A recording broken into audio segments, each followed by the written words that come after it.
Welcome back everyone to more gameplay of the new Alpine Farming Expansion. And in today's video, I have to start with a confession. Things got a little carried away since we were last together. I told you guys that it was time to expand. We were looking at more fields, more equipment, and so on. And well, what started as maybe a slight expansion ended up getting a little bit out of hand. So today's video is entirely about bringing you guys up to speed on what all has changed. Now, a few of those changes you can see on the screen right now, but we're going to talk about those in detail today, starting with this shed right in front of us. Now, to give you some idea of where we are, this is our starting area. This is our silo. That's where we had our beginning cows and so on. So that's where we are on the map. But this particular shed is our Rtk Station. And for those of you who are familiar with the Precision Farming DLC or have taken a look at my Getting Started video here on the channel for the Precision Farming, then you'll recognize this as one of the two stations that you can place on the map that will allow your AI workers to help you with the Precision Farming DLC. That means that the AI, after adding this or another building that we'll take a look at here in a second, your AI workers will be able to add just the right amount of lime or fertilizer to a field due to this Rtk station, particularly with the GPS antenna on top. So this is the smaller version of the Rtk station, and you can see it's not all that big. It is a simple shed, and that is because that's all we needed here on the farm. Your other option is, if we come in under the storefront, we're going to go to placeables, miscellaneous. Now you guys are going to see a lot of mods that I have installed in here that for the most part we're not yet using on the map, but I've got plans for maybe in the future. We'll see how things go and maybe we'll use some of these. But here is the basic shed that you see here on the farm, $17,500 for it, or you can purchase the base station with a shed. So it's a functioning shed where the door goes up and down, allows you to use it for some basic storage from some of your smaller vehicles on the farm. $39,500 for that one, but we really didn't need that one here on the farm. So I decided to go with the basic shed, and this was a location that was kind of out of the way. It's not an area that we're running vehicles through constantly, so it was a very good location for it. Also, just over next to it, we have the T-Rex, or the Trex 600, which is another mod, and this is a tree cutter. So as I take a look at this guy, I do want to remind you guys that any of the mods you see me using in the game, they all come from the in-game mod hub. So there's nothing special, no special download links that you need. All of these are simply available in the mod hub. So the Trex, or the T-Rex 600, is a tree cutter. And with this thing, the beauty of it is you can not only cut down the tree, but you can get rid of the stump that might be left over on the ground as well. And that's really a good idea for us here on the farm, simply because a lot of the fields have trees nearby that can cause havoc for some of the AI workers, whether we're talking standard in-game AI or if we're talking about course play or auto drive, something of the like. We need to get rid of things that they can collide with while doing their field work, and a lot of times those are trees. Now there is one downside to this piece of equipment. As wonderful as it is, you don't get any money for the logs when you cut down the tree. So it is simply going to remove them. It's going to delete them from existence. So if you're looking at forestry, this is not the piece of equipment you want, because you will not make any money when it gets rid of the trees. Now, those are just a couple of things that are new here on the farm. Let's actually head down the hill a little bit, and here is another new piece. This is a new sell point. Again, a modded sell point. The reason I added this to the farm, it's not because it adds any new functionality to what was already here. It's because I needed another sell point that didn't have as many restrictions. So one of the pieces of our expansion is we're going to get into doing some more things with grass. We're going to turn the grass into something we can sell and be more profitable, and that means silage. So once we have the silage, we can sell that at the BGA. The problem is, without modding the BGA itself to increase its capacity or its the rate at which it uses up the input, we need a way to sell everything that we're going to create, and that brings in our sell point here. Now it's called the Edge Shop, and let's take a look at how it shows up after this thing decides to do a save right in the middle of everything. There we go. All right, so here we go. Edge Grain Vault is how this shows up on the map, and the beauty of this is that you can sell everything here. So as I scroll across, you'll notice there's a sell price for literally everything, and that just simply comes in handy to have another place on the map where we can sell really anything we want. Now, it doesn't necessarily mean it's going to have the best prices for us, as I've already seen in some testing, but that's not the point. The point is we need somewhere where we can sell that is not hindered by a certain max capacity or a certain rate at which it can use up the input. And this gives us exactly that. So now, before we head over to take a look at the new fields that we have, I want to show you guys one other new addition in this part of the farm. And that's right, we have a maintenance shed. And this thing we really need right about now, because some of the equipment we've had is now getting a little bit long in the tooth, and it is needing some repair work. And this maintenance shed is going to allow us to do just that here on the farm without having to go back to the storefront in order to repair our vehicle. So basically you just bring them up, park them in this general area, hop out, and whenever you press the R key, you will be able to do all of your repair work. So I've got everything turned off right now. There you go, R in the top left-hand corner. That brings up the vehicle options and allow you to do any repair work you might need. While we're here, let's go ahead and hop in and turn the belt on so we can go ahead and clean up the little bit of mess we've got behind. Now again, no field work today because we've got enough to talk about without field work. In fact, I've already finished up all of the field work, the planting, seeding, and so forth. So all of that is done.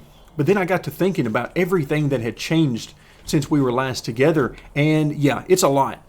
So this is the normal equipment that we've got that we use to work fields 3 and 4 over here, as well as take care of our horses and cows. You do also see, and I can't remember if I've shown you guys this one, we've got a new Case Puma here on the farm. I believe I've showed that to you guys in the last video or two. It's a fairly recent addition to the farm.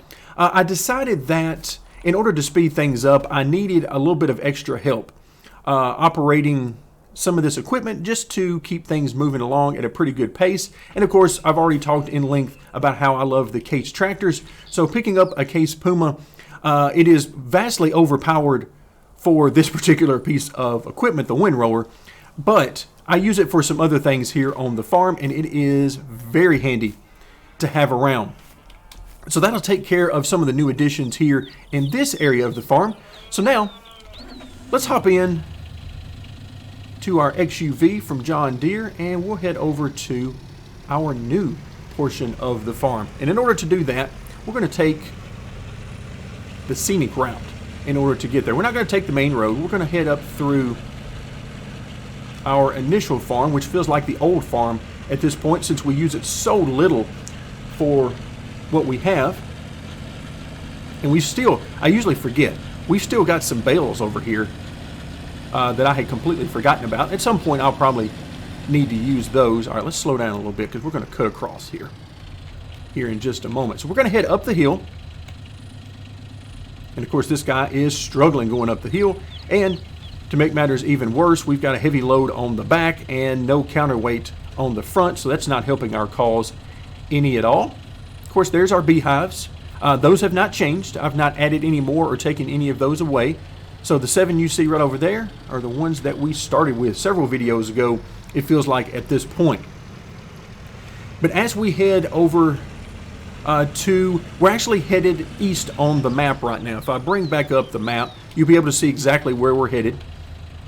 So we're headed east on the map, and if we take a shortcut across this field, we now own this field. So all of this area, we're not currently any plans of using it as far as harvesting any of the grass that's on it or anything like that. In fact, I might end up using this as our main storage area since it's centrally located to our farm. But now we get a little bit closer look at some of the new equipment here on the farm. But the thing I want to start with is right over here, just in front of our current location. So we're going to stop and hop out. This is our new silage pit. So this is our silage silo. However you want to look at it, this thing is what's going to take our grass and or hay if we choose. It'll take the hay and turn it into silage. So as we approach it, you'll be able to see we're going to have a pop-up window at the bottom of the screen. Input, which is the chaff, the grass, or the hay. Now the chaff would come if we were dealing with corn, which we're not right now. But if you were chopping the corn, turning it into chaff, that is also a great way to create silage as well.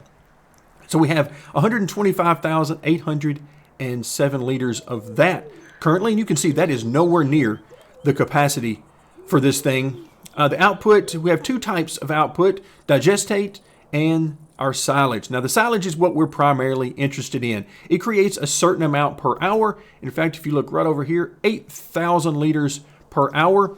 The capacity, 800,000. So we are well below that capacity, but we do have some digestate as well as the silage that we can use from this particular unit. The plan that I have here is that we are going to work the fields that you see just beyond the road over there, and we'll be over there in just a moment to get a closer look, but to use those for grass, which we're going to put in here, have it convert over to silage, and then we will simply take that to either the BGA or the sell point that we took a look at earlier to be sold. And that is going to be the next part of our farming operation. So no new animals here. We're going to try to keep things fairly simple over in this area. We're simply going to be working with grass, turning it into silage, and then making money there. Now, nothing new here. This is our planter, our sower, and I brought it over here because field number 25 that we're going to be on in just a minute. In fact, you can see right here, it is still showing the grass where I have just completed the sowing operation on it because it had, I forget what it had on here before, but of course I wanted grass.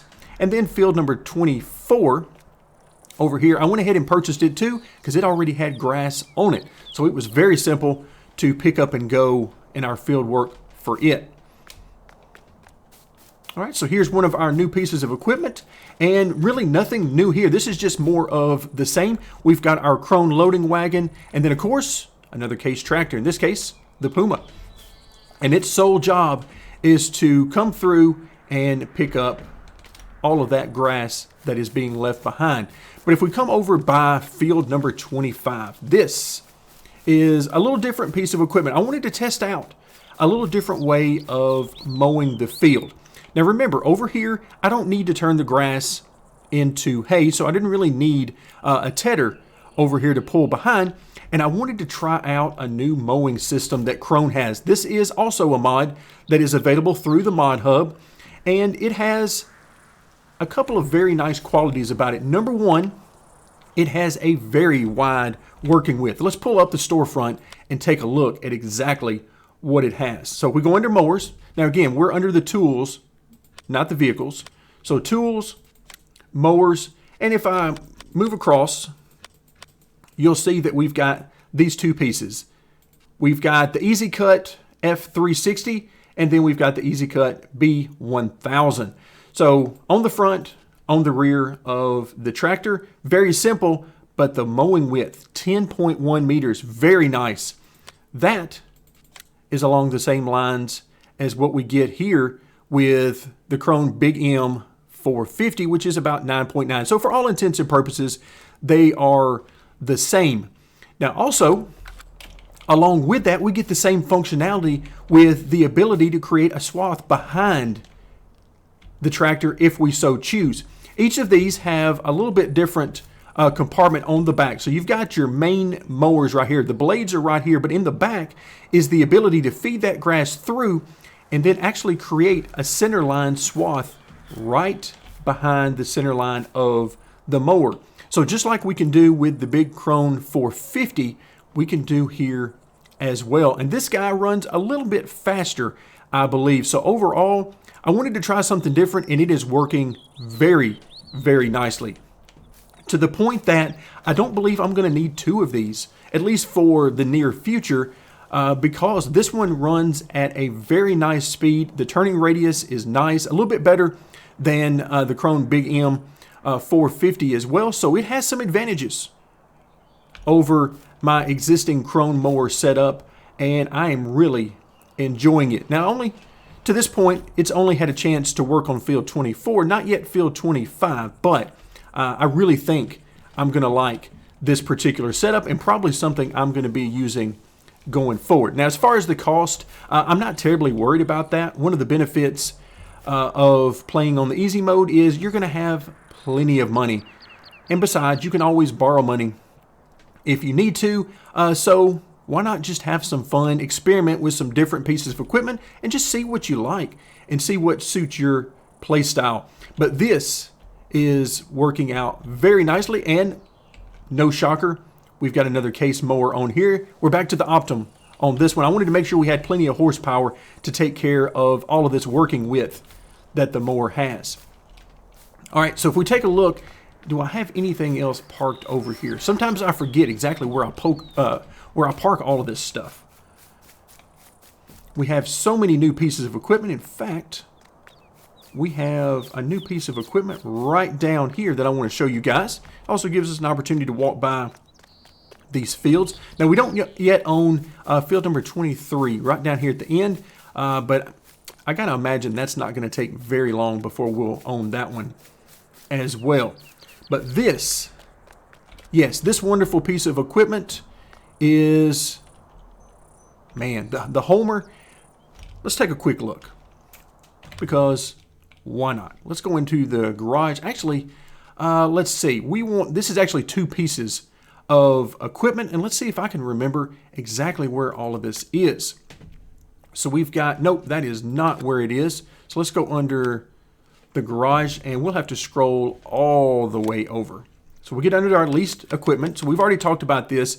Our equipment is all leased at this point, except for the few pieces that we've kept from our original start. But here we go.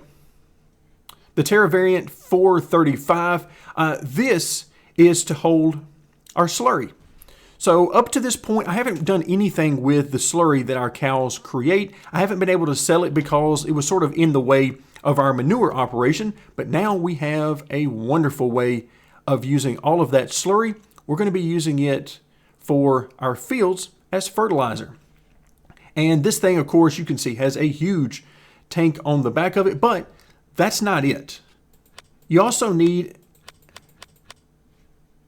something to connect to the back of it, and that's where this piece comes into effect. It's got a 15-meter wide working width, which is pretty wide compared to some of the options I was looking at. So you have a huge tank here, which is full of slurry, and then you have your attachment on the back to spread all of that slurry. So the combination of these two pieces of equipment allow us to get a lot of fertilizing done without a lot of effort and a lot of time. So here you can see that this guy is already done fertilizing the field, and that is going to give us an opportunity to come back in and take a look at just what our farm looks like right now. So we've seen a lot of new equipment. We've seen slurry spreaders. We've seen new fields. We've seen new sheds, maintenance sheds, all sorts of things. But what does it actually look like on the map with what we own right now? So now you get a better idea. So we own all of this area. Now, of course, we still haven't purchased field number 2 or 23, but that's coming in the near future. But just take a look at what we've got going right here. Now, this, of course, is our new silo for the silage. So they give you an idea. And of course, here we are here at the edge of field 24. So all of this is going to be grass, which will be converted into silage, which will either then be taken to the biogas or over here to our new sell point, the Edge grain vault. So we've got a lot of new equipment going on, but if there's one thing you will notice, okay, you notice over here we've got our soil where we've taken our samples and so on. We don't have anything on 24 or 25, and that's because I wanted to wait and bring you guys in for when we actually took care of that operation. So at this point, let's head back over to the XUV, and we'll do just that, because we are coming quite a long way. And just remember, right now we don't have any plans to do anything with this huge field, but I did want to purchase it because in the future I'm thinking it's going to work out well to have that as storage and create a road network through there and basically use it as a new extension to the farm. Alright, so let's see what we can do here on this field. Alright, first and foremost, we need to unfold. And you notice in the bottom left-hand corner, once we unfold the Scout, we get our green circle, which is going to be our indicator of the circle where we can, oh wow, we're going to get by with, I might just be able to go one right down the middle of this and call that a day.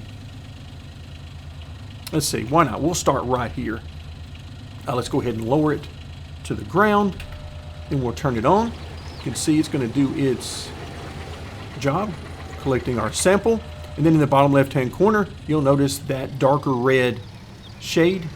So again, if I get this, well, if I did a little better job of picking our location, yeah, we can get by with just one right down the middle. I'm going to stop here.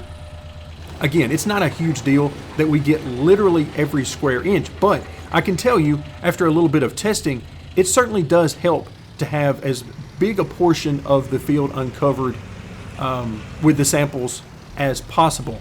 Like right here, you can see we are reaching edge to edge as far as the width.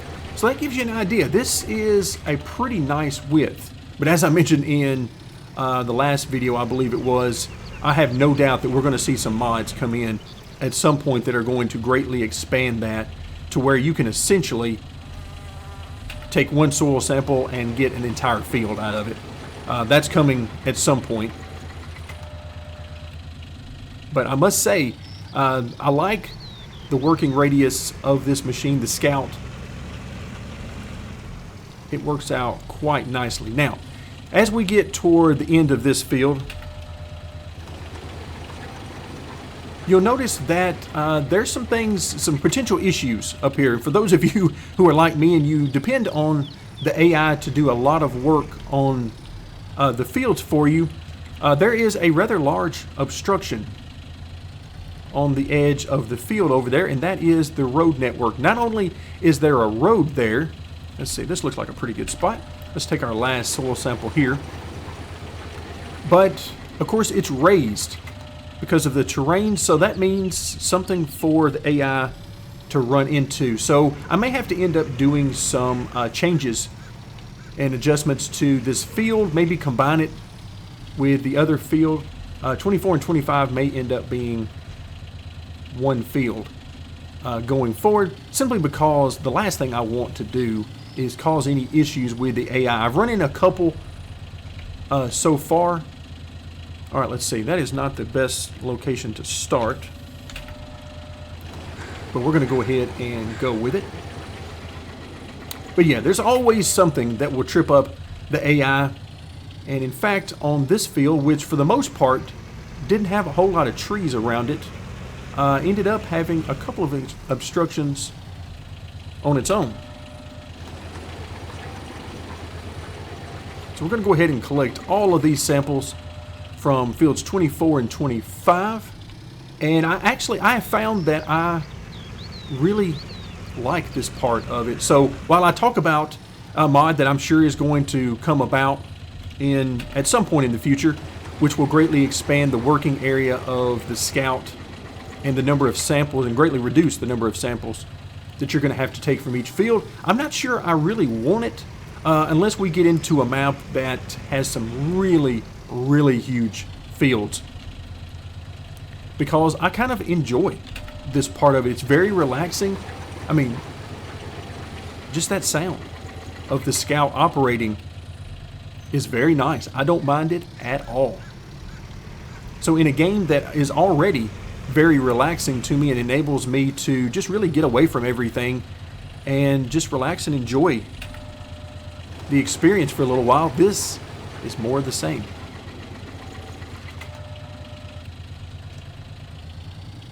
Alright, now let's head down to the other side of the field. And again, you can see these aren't huge fields, 24 and 25, but they don't really have to be. Alright, let's go ahead. We'll go ahead and take our first one right here. Again, we're not going to get every square inch of the field.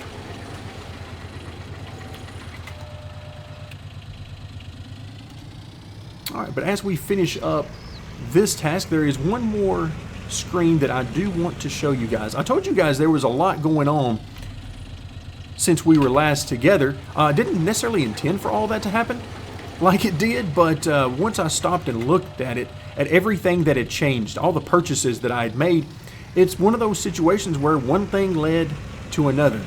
We bought new fields, and I thought, okay, so we need new equipment to go with those fields. And that led to several equipment purchases that we were going to need. Then we got the new silos and the new sell point, and then before I knew it, I was like, wow, we're just going to have to take the next video and just do a catch-up on exactly what all has changed. I'm actually going to stop right here and do one right here and try to catch almost all of this area, and then we'll do maybe one more. I didn't quite, you see, I missed just a little bit there in the middle of the field. All right, let's try to get, trying to move around so that I can get about the best coverage I can get with this last one, and we'll make this the last one. All right, there we go. Let me raise this thing up, and I am going to fold it back up. You can see our circle goes away in the bottom left-hand corner because I want to show you guys one other thing. And the reason I'm doing this is just in case you guys try to take a similar path to what I'm doing here. You'll notice there's a big rock, and I can't get rid of this rock. It is here to stay. That is a potential issue for your AI. It hasn't been a problem. You can see there's quite a bit of area here between the edge of the field and this rock, but depending on what type of equipment you're working with, that kind of thing, you might have some issues to deal with. But now one thing I have had to deal with, and this is where the T-Rex, the tree cutter, came into play, was right here. You can see the edge of the field gets closer and closer to the road, and there were a couple of trees right here in this area, and so I've had to get rid of those. Now that one, I want to keep as many trees as possible because I really like having them around, but there were a couple of trees in this area that were hanging up the mower, so I had to move on from those, get rid of not only the tree itself, but also had to get rid of the stump that it left behind. But overall, I mean, again, just taking a look at this map, I mean, you've got the wonderful bridge, we've got the ski lifts running up and down on the mountains. There is nothing better than the scenery on this particular map. So very well done from Giant Software, very well done indeed. So the last thing I want to take a look at today, as we're going to save a little content first, is on the Precision Farming tab. So of course now we have these. We need to send our soil samples to analyze. So let me go ahead and do that. Totally forgot to do that. So let's go ahead and press Y. They've now been sent for analysis. And of course we know here in less than a minute really. I haven't timed exactly how many seconds it is, but it is not very long at all. We're going to know exactly what type of soil that we have. So we'll continue to watch for that to pop up. But under the Precision Farming tab, here we've got our soil types, then we've got our pH, and again, all of this will come for the new fields in the future as we continue to work these, but we're just getting started with those. But I did want to show you guys the yield, because that's something we haven't had an opportunity to take a look at together up until this point, simply because you don't get the yield until after you do a harvest. So the first harvest I did on field 24, I mentioned earlier in the video, it was already sown with grass.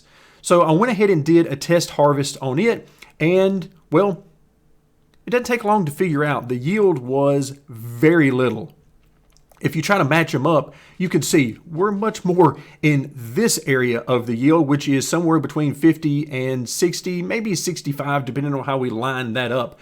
So very low yield as opposed to where we want to be, which is at least somewhere around this 95 to 105 level, because this particular field, if I remember correctly, on field 25, yeah, the potential yield is 121. Now 24, not quite as good at 100%, but that's where we want to be. We want to be as close to those numbers as we can possibly get.